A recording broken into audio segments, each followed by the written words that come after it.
வெள்ளை சோளத்தில் 10 நிமிஷத்தில் குழந்தைங்களுக்கு டக்குன்னு பண்ணி கொடுக்குற மாதிரி ஒரு ஹெல்த்தி பிரேக்ஃபாஸ்ட் ரெசிபி எப்படி செய்யலான்னு பார்க்கலாம். பழுத்த வாழைப்பழம், 1 டேபிள் ஸ்பூன் நாட்டு சக்கரை, காய்ச்சி ஆற வச்ச பால் சேர்த்து ஹேண்ட் பிளெண்டரில் நல்லா மிக்ஸ் பண்ணிக்கலாம். ஒரு பிஞ்ச் சால்ட்டு, அதுக்கப்புறம் கொஞ்சமாக சின்னமன் பவுடர் சேர்த்துருக்குறேங்க. இது எல்லாத்தையும் நல்லா மிக்ஸ் பண்ணிவிட்டு வெள்ளை சோள மாவு 1 கப் சேர்த்துருக்குறேங்க.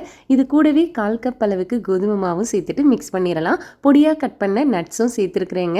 இப்போ இது எல்லாத்தையும் நல்லா கல் சூடானது குட்டி குட்டி பேன் கேக்காக ஊற்றி எடுக்க போகிறோம். இது ரொம்ப டேஸ்ட்டாக நல்லா இருக்குங்க. இதுக்கு மேலே அப்படியே கருப்பட்டி பாகு சேர்த்துக்கலாங்க. வெள்ளை பாகு கூட சேர்க்கலாம். நான் 1 டேபிள் ஸ்பூன் அளவுக்கு மேப்பிள் சிரப் ஆட் பண்ணிவிட்டு கொஞ்சமாக நட்ஸ் சேர்த்துட்டு ஃப்ரூட்ஸோடு தான் என் பொண்ணுக்கு நான் மார்னிங் பிரேக்ஃபாஸ்ட்க்கு சர்வ் பண்ணேங்க. இது செய்கிறது ரொம்ப ரொம்ப ஈஸி. இப்போ வெள்ளை சோள மாவு எப்படி பண்ணலான்னு பார்க்கலாம். 1/2 கப் அளவுக்கு வெள்ளை சோளம் எடுத்து ஓவர் நைட் ஊற வச்சு தண்ணியை வடிச்சிட்டு நல்லா காய வச்சுட்டு மிக்ஸி ஜாரில் சேர்த்து பொடிச்சோன்னா வெள்ளை சோள மாவு ரெடி.